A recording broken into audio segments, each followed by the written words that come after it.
જંબુસર તાલુકાના કાવી ગામેથી દરિયામાં મચ્છી પકડવા ગયેલા માછીમાર ભાઈઓની જાળમાં શિવલિંગ ફસાઈને આવતા માછીમાર ભાઈઓને ભારે જહેમતથી આશરે 1 ક્વિન્ટલ વજન ધરાવતા શિવલિંગને પોતાની નાવમાં મૂકીને કાવી દરિયા કિનારે લાવતા ગ્રામજનો દરિયાકાંઠે શિવલિંગના દર્શન માટે ઉમટી પડ્યા હોવાના સમાચાર પ્રાપ્ત થયા છે.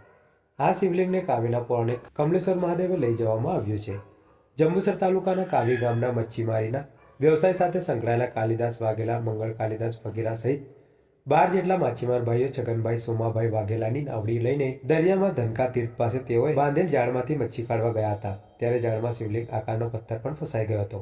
તેને જાળમાંથી બહાર કાઢીને સાફ કરીને જોતા શિવલિંગ હોવાનું જણાઈ આવ્યું હતું. આ શિવલિંગ સમો પથ્થર ભરતીના નીરમાં તરતો હતો, પરંતુ ભરતીના નીર ઓસરતા તે વજનદાર હોય ઉચકાતો પણ ન હતો. આશરે 1 ક્વિન્ટલ વજન ધરાવતા શિવલિંગને માછીમાર ભાઈઓએ અન્ય નાવના માછીમારોની મદદથી ભારે જહેમતથી પોતાની નાવ ઉપર ચડાવી કાવી દરિયા કિનારે લાવ્યા હતા અને દરિયા કિનારે તેને મૂકી પાણીથી સાફ સફાઈ કરતા આ શિવલિંગ સ્ફટિકનું હોવાનું તથા અંદર શંખ, નાની મૂર્તિઓ હોવાનું જણાઈ આવ્યું હતું. આ હકીકતની જાણ કાવી ગામમાં વાયુવેગે પ્રસરતા ગ્રામજનો શિવલિંગના દર્શનાર્થે દરિયાકાંઠે ઉમટી પડ્યા હતા.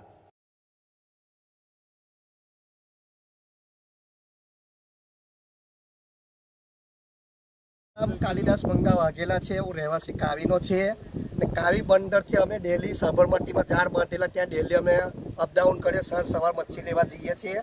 તો આજે વહેલી સવારે અમે બોટ છોડીને ગયા તો આ જાળમાં શિવલિંગ આવેલો હતો. ત્યાં શિવલિંગ જાળમાં આવેલો હતો, ત્યાં જાંગબળોમાં પાણી હતું તો પાણીમાં શિવલિંગ તરતેલું. ત્યાર પછી 2 માણસે કર્યું, સુકાઈ જાય, પાણી ખાલી થયા, બેટ નીકળી જાય. પછી 10 માણસથી બી હલતું ના. પછી ભરતી થઈ ત્યાં પછી 2 બોટવાળા માણસો થઈ અને અમે બોટ પર ચડાવ્યું. ત્યાં પછી કાવી બંદર લાવ્યા છે આ શિવલિંગને. એટલે શિવલિંગની અંદર તમે જુઓ છો, અંદરના ભાગમાં નાગની અંદર બેઠક છે, ત્યાં પછી અંદર નાના નાના શંખ છે, અંદર મૂર્તિ દેખાય છે. શિવલિંગ કયો શાનું બનેલું લાગે?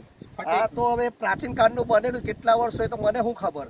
એની પર આ ઘા જેવું પડેલું છે તે હવે એ ઘસારો આનાથી ઘા પાડેલો છે, ઘસારો પડેલો એ દરિયા કિનારામાં દરિયામાં ફરતું ફરતું ગમે તેની જો ટકરાય એમાંથી આ બધા છીટ પડી ગયા હોય. તમને શિવલિંગ જ લાગે તેમ નહીં? હા, 100% શિવલિંગ છે. અંદર મૂર્તિ ને કઈ હશે અંદર નાગ છે ને, નાગ ખુલ્લો તમે સ્પષ્ટ દેખાય છે. જુઓ નાગ, નીચે આખી નાગની બેઠક છે, અંદર મૂર્તિ દેખાય છે, શંખ અંદર છે.